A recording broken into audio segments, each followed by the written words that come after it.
راځو بسم الله الرحمن الرحیم. تېره ورځ زموږ او تاسو په ابجکټ کې تر شیپینګ پورې ویلي وو درس. نن راځو کنورټ کرف موږ په مخکیني درسو کې هم ویلي وو، چې نن بیا بحث ورباندې کوو. کنورټ کرف موږ ویلي کنټرول کې شارټکټ دی. چې شارټکټ دی کنټرول کیو. کله چې موږ یو ابجکټ ترسیم کوو دغه ابجکټ معمولا په ساده لاینو کې وي، سټرایټ لاین وي، مستقیم لاینونه وي. که غواړئ چې د منحني لاینو تبدیل کړو یا کژولي کې تبدیل کړو نو موږ د کنورټ کرف څخه استفاده کوو. چې څخه کنورټ کرف کنټرول کیو شارټکټ دی. کله چې زه کنورټ کرف کښېکاږم زموږ همدغه ابجکټ چې تبدیلي کرف تبدیلي، یعنې تاسو بیا کولی شئ چې دغه ابجکټ په اسانۍ سره څه وکړي، کوږوالی پکې راولي. اوس دلته دغه ابجکټ چې کرف تبدیل شو، بیا دلته ځینې پرسټون لرو چې ریکټنګولر په شکل کپري هینډ په خپل لاس باندې په مثال تاسو دغه کوم ساحه سلیکټوئ یا په مثال تغیره پکې شوی پري هینډ وي او که ریکټنګولر وي. دغه څخه وروسته اډ ناټ موږ ویلې وه که غواړو چې یو بله زاویه یا زاویه دلته اضافه کړو په دې لاینونو کې یا په دې سګمنټو کې یا په دې زلو کې، نو موږ استفاده کړو د اډ ناټ څخه. دلته ګورئ یو سګمنټ چې تاسو انتخابوئ د هماغه سګمنټ چې کلیک وکړئ داسې ستوري علامه پر راځي. دا په دې معنا چې په دغه سګمنټ یا دغه زلو کې تاسو همدغه ځای انتخاب کړی دی. اډ ناټ دلته یو ناټ څه په وکړئ اضافه کړه، پر هماغه ځای باندې به چې اضافه شي یو زاویه به اضافه شي. او بل بیا ډیلیټ لرو چې بیا څه به کړي له منځه وړي. او بل موږ جاینټ نټس ویلي وو، بریک مو ویلي وو. بریک موږ ویلي وو که چیرې دوه نټونه یو ریکټنګل موږ له تړلي شکل موږ ولرو، هغه معمولا دلته د یوه ځای څخه شروع وي پر یوه ځای باندې ختم وي، نو د دې دواړو سرونه سره نښلېدلي وي. بریک موږ ویلي وو چې کولی شو دواړه څه وکړو سره جلا یې کړو یا ماتې کړو. او بل بیا جاین کولی شو د جان په واسطه بیا څه وکړو دواړه سره یو ځای کړو. دوه نټونه وي فر مثال هغه سره یو ځای کړو، نو دغه لپاره بیا موږ چې استفاده کړو د جاین څخه. تاسو کولی شئ کرو د بیزیر ټول یا 2 پوینټ لاین د دې ټولو په واسطه تاسو کولی شئ ترسیم کړئ یو منحني یا پر مثال کرب څه وکوئ ترسیم وي. د مثال په ډول داسې یو کرب ما ترسیم کړئ. او دا خبره موږ زده کړه هر وخت چې موږ په کرب کې تغیرات راولو شیپ ټول راخلو. کوم ټول راخلو؟ شیپ ټول. اوس ګوره دغه ریکټنګل ما دغه پیت ما جوړ کړي د بیزیر ټول په واسطه د 2 پوینټ لاین په واسطه. زه غواړم د یو سر بل سره جاین کړم، دواړه نقاط انتخابوم، جاین ورته انتخابوم، دواړه سرونه به څه سره وصل به شي. کوم پوښتنه سبق شي کې دغه څخه وروسته پسې د یو لاین ډولونه یو مستقیمه کرښه په کوم شکل سره وي. مستقیمه کرښه هر وخت تاسو کرښه تبدیل کړئ د یو سټرایټ لاین وي، مستقیمه کرښه وي. څه رقم کرښه وي؟ مستقیمه کرښه. که غواړئ چې هغه کرښه ته تبدیل کړئ تاسو بیا د کنورټ کرف یا د شیپ ټول په پراپرټي کې بیا چیرته انتخابوئ؟ کنورټ ټو کرف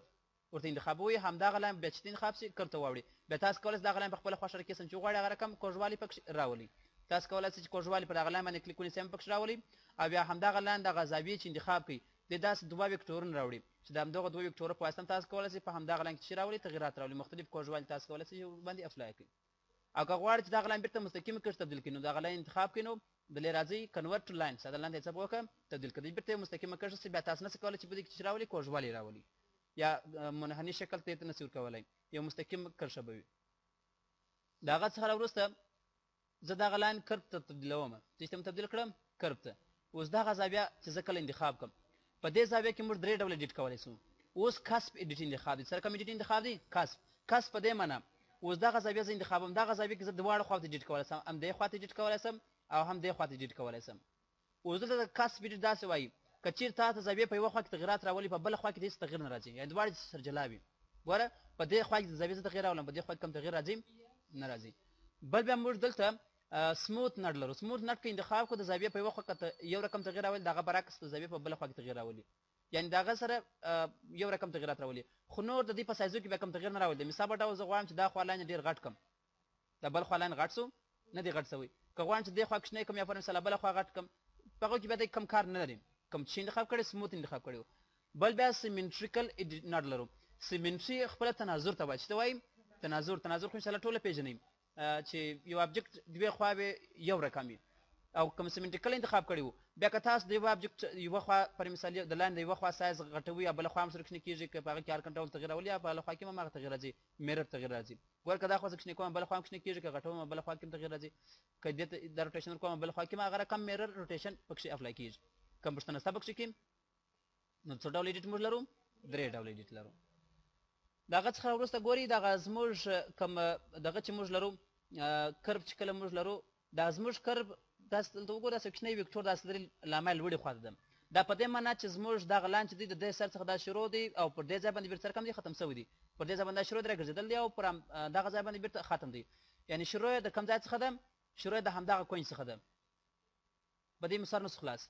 ګورئ زموږ د همدغه شیپ شروع د دې ځای څخه ده دا شروع سوی دی راغلی دی دغه لاین راغلی دی داسې راګرځېدل دی بېرته پر کوم ځای باندې ختم دا وکتور چې پر هر ځای و دا په دې معنی چې پر دې ځای باندې بېرته سره کم دی ختم سوی دی اوس دلته که غواړو چې د ختم نکات سره تبدیل کو پر مثال زه ورته وایم چې شروع دې لاندې خواته ولاړ شي نو موږ څه کوو ریورس ډایرکشن اوس ګوره د دې څخه دا شروع سوی دی راغلی او پر دې ځای باندې بېرته ختم سوی دی د هغه څخه وروسته پسې موږ اکسټراکټ سب پیت لرو اکسټراکټ سب پیت بیا څه وایي ګور یو موږ پیت لرو یو سب پیت لرو سب پیت بیا که چیرې په یو پیت کې دننه موږ یو بل پیت ولرو دې ته بیا سب پیت وایي چې ورته وایي سب پیت ورته ویل کېږي اوس ګور دا زموږ مکمل پیت چې موږ انتخاب کړی دا یو پیت دی څو پیت دی دا یو پیت دی که چیرې بیا پر مثال موږ 2 پوینټ لاین راواخلو بل لاین راواخلو دا هغه وخت چې موږ دې کرته نه تبدیل کړي چې موږ نه تبدیل کړي کرته نه تبدیل کړي موږ په دې کې یو بل لاین ترسیم کوو نو دلته اکسټراکټ سب پیت د دغه ابجکټ چې کوم سب یا پرې پیت موږ لرو هغه څه په وکړه جلا یې کړه څه په وکړه جلا یې کړه اوس خو دی موږ هغه وخت موږ کارولی چې کله موږ دې کرته تبدیل سوی نه وي د هغه ابجکټ څخه مو یو ابجکټ جوړ کړي بیا که داسې لاینونه موږ ولرو بیا موږ اکسټراکټ سب پیت کولی شو چې بیا کار اوس ګورئ موږ داسې ابجکټ جوړ کړي په همدې ابجکټ ګوره موږ یو خو عمومي پیت لرو او بل دغه دوه لاینونه چې و دا خو بیا موږ پرې پکښې ترسیم کړل مخکې له کرب څخه موږ دا کار پکښې کړي وو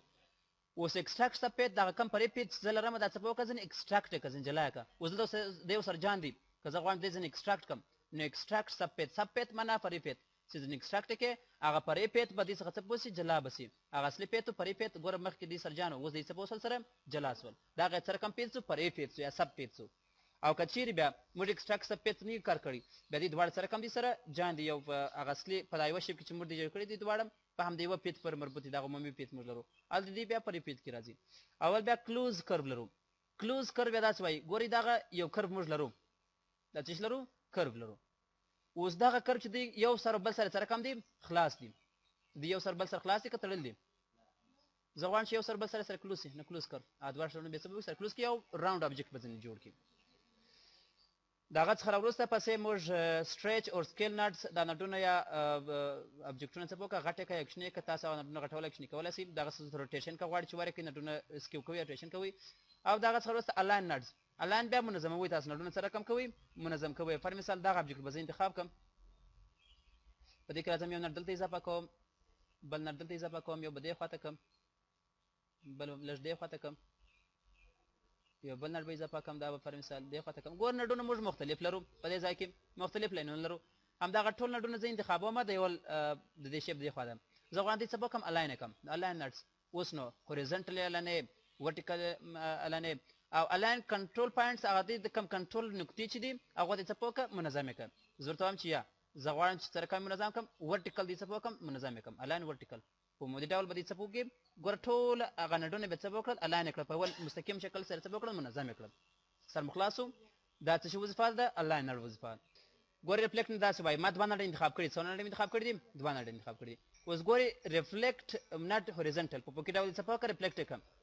داسې وظیفه چې ګورې اوس که زه دغه ابجکټ انتقالوم ګوره زه د یې مخ ته وړم هغه بل هم مخ ته راځي ځکه انعکاس سره کوي لکه هنداره غوندې سره کم کېږي انعکاس سره کوي ګوره که زه د یې مخ ته وړم بل هم ورته نږدې کېږي که زه د یې لرې کوم بل هم څه به کېږي لرې کېږي په عمودي ډول په پوکې ډول دې څه به کې ریفلیکټ کړي او بل بیا ریفلیکټ ورټیکل په عمودي ډول کړم پر مثال که زه دې ورته نږدې کوم هغه بل څه به کوي هم ورته نږدې کوي که زه د لرې کوم بل هم څه به کوي لرې کوي دا د هغه ریفلیکشن سو نو دلته تاسو باید دوه نټ انتخاب کړئ په دې ابجکټ کې راځم د مثال په ډول سره یو دغه اول نټ انتخابوم بل دغه اخیر نټ انتخابوم اوس ګوره که زه راسم په عمودي ډول ریفلیکشن ورکړم که زه دغه اول نټ سره نږدې کوم خو بل هم ورته نږدې کېږي او که دا لرې کوم بل هم څه به کېږي لرې کېږي دا د هغه ریفلیکشن سو کوم پوښتنه خو نه څه بکشي کې او بل موږ دغه څخه وروسته پسې الاستیک دغه لرو نټ لرو که چیرې موږ الاستیک نټ ورکړو بیا دغه د نټو ټرانسفر موږ ډېر کولی شو په اسانۍ سره وکړو کوم دا ټیک مار نه کړي بیا دې یا پر مثال اتوماتیک سنپ کېږي دغه کېږي بیا ډېر سموث هغه دغه کوي حرکت کوي یا پوزیشن کوي او دغه سره وروسته سلیکټ آل نټس په دې ابجکټ چې هر څو نټونه موږ لرو هغه ټول څه په وکړه انتخاب یې کړم اوس مو یو دانه انتخاب کړی سلیکټ آل نټ ټول څه په وکړه انتخاب یې کړم هر څو نټونه چې وي هغه ټول به انتخاب کړي او ریډیوس نټ نټونه څه په وکړه ریډیوس کړم ریډیوس نټ داسې وایي که چیرې موږ په یو ابجکټ کې زیات نټونه ولرو او که غواړو چې هغه کم کړو نو موږ استفاده کوو د ریډیوس نټ څخه پر مثال اکثر ځایونه دا رقم وي چې نټونه وي خو بې فایدې وي نو ریډیوس نټ هغه بې فایدې نټونه یې څه په کوي له منځه نه وړي یوازې هغه چې کوم ځای کې کرب رامنځته کوي یا زاویه رامنځته کوي هغه ته یې پرېږدي او د هغه څخه وروسته پسې کرب سموت یا سموت کرب که چیرې موږ یو ابجکټ ولرو هغه داسې پرې راغلی وي. فار مثال دغه ابجکټ تاسو ګورئ که غواړئ چې یو څه نرموالی ورکړو سموتنیس ورکړو نو څه به کړو سموت څخه ګوره په د اکثر ځایو کې دلته معلومیږي داسې دلته ورته وګورئ دغه سموتنیس دلته معلومیږي یا که چیرې راسو پخپله به یو څو نور تغیرات پکښې راولو ګورئ دغه کرب چې اوس موږ لرو دا داسې پرې غوندې معلومیږي دغه لوړې او ژورې ډېر لري زه غواړم دی ښه نرم راولم نو ټوله انتخابوم د لې ورته وایم چې څه په وکړئ سموت کړه څونه اندازه سره سموتنیس ورته انتخاب کړئ په هغه اندازه سره څه په وکړئ سموت نرم وکړي څونه اندازه سموتنیس ورکوئ دلته پیسدي ورته زیاتوئ دی په هماغه اندازه ګوره نرموالی یو لږ باندې معلومیږي هغه اندازه څه پکې د ابجکټ یا دغه کرف نرم کوي کوم پوښتنه سبق کې نو دا د کرف وظیفه اوس نو په مختلفو طریقو تاسو استعمالولی شئ اوس دغه مخکې چې کوم کارډ مثال ماته ښکاره کړي همدغه پکښې جوړ کړو په همدې باندې به کار وکړو راځم ډبل کلیک پر رکټینګل باندې کوم یو شیپ څه به کوم ترسیموم پر دې ځای باندې کنټرول کیوب د کرف تبدیلوم شیپ ټول راخلم همدغه د سر نډې راوړم پر دې ځای باندې ږدم او دا بل نټ هم راوړم پر دې ځای باندې ږدم بیا راځم دغه اول دوه نټونه انتخابوم هغه څه به کوم بیا کرف تبدیلوم کرف چې مې تبدیل کړل راځم پر دې ابجکټ باندې همداسې یو شکل څه به کوم ورباندې اپلای کوم یو څه به نور هم په دې شکل سره نږدې کړو د دې ابجکټ څخه بیا یو کاپي اخلم کنټرول سی یو کاپي ځای کنټرول وی بیرته پیسټوم کله چې د دویم ابجکټ پیسټ کړم مو ټول راخلم دغه دوهمه کاپي د لاندې سایه څه دې خواته رد کوم او د سر د خوا څخه یو څه دی څه به کوم داسې شاته کوم او د بل نقطه بیا څه وکړو رامخته بیا او د سر نقطه بیا دغه لاین به څه داسې شکل سره راپورته ده اوس راځم همدې شیپ ته به داسې یو شین رنګ اوس ورکړو سره کوم رنګ ورکوي شین رنګ ورکوي آوټلاین به راسو آوټلاین به ځینې نن کو کنټرول اینډ موږ ویلو چې دغه کوم شی چې ما انتخاب کړی هغه چیرې بیایي د صفحې بیکګراونډ ته شاته بیایي کنټرول اینډ تېره ورځ موږ په ابجکټ کې په کوم ځای کې ویلي وو په order کې ویلي وو کنټرول اینډ ډاکومنټ شاته بیایي اوس دغه لوړ ډاکومنټ چې انتخابوم هغه ته بیا بل رنګ ورکړم د مثال په ډول داسې یو شین رنګ ورکوم یا دا رنګ ډېر تیز دی یو بل رنګ به ورکوم پر مثال همداسې یو رنګ ورکوم د دې څخه هم بارډر ایسته کوم نن کوم د دې بارډر هم څه به وکړي ځینې ایسته مو کوي دواړه ابجکټونه پر دې ځان ترسیم کړل چې دواړه ترسیم کړل دواړه انتخابوم کنټرول جي دی به ګروپ کړم بیا راځم یو بل شیپ راخلم پر همدې ځای باندې ږدم د دې شیپ پراخوالی به یو څه کم کړو یو څه به لوړ کړو د مثال په ډول دا د عکس دپاره ده چې دپاره د عکس دپاره راځم پراخوالی به یو څه زیات کم څه لور واحده F12 وهمه آوټلاین پین نه خلاصوم په آوټلاین پین کې دته همداسې شین رنګ ورکوم اوس نو زه یو عکس راوړم په همدې ځای کې ږدم کنټرول آی امپورټ ورته وایم په ډیسکټاپ باندې زه یو عکس لرم په کوم فولډر کې کیمرا رول فولډر کې دې کې راځم ورته وایم چې همدغه عکس څه په وکړه راوړل ته به کښېږدو راسته کلیک ورباندې کوو پاور کلیپ انسایډ پاور کلیپ مو ویلي وو همدې ابجکټ کې پاور کلیپ کوم بیا د پاور کلیپ ابجکټ ډیټوم یو څه به کوچنی کړو د ټکسټ ټول څخه بیا استفاده کوم د نوم نوشته کوم د مثال په ډول نوم